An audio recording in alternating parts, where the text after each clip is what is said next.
মাওলানা মামুনুল হক তিনি অনেক বড় বড় কথা বলছেন এই বাজেট নিয়ে, সরকারের পতন ঘটাবেন, অনেক কিছু ঘটাবেন, কিন্তু তিনি যে গাজীপুরে এক নারী শোয়া ধরা পড়লেন মুদাবির নামে, আসলে সেটা কি ছিল আমি জানি না।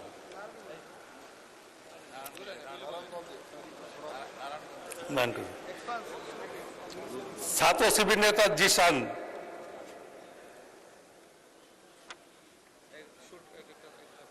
যা এই ইতিহাস আপনারা জানেন।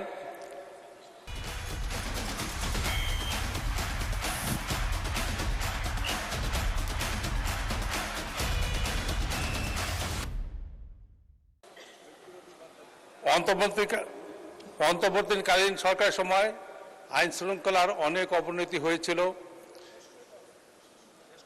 অর্থনীতিতে তলাবিহীন যুদ্ধ হিসেবে পরিণত হয়েছিল।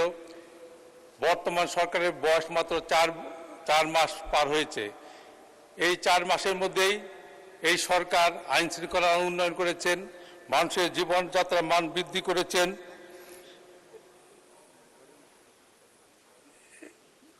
বিরোধী দল থেকে এখনো কিন্তু বলা হয় যে তাদের কথার বাইরে গেলে আন্দোলন যাবে, কিন্তু বিএনপি জন্ম হয়েছে আন্দোলনের মাধ্যমেই।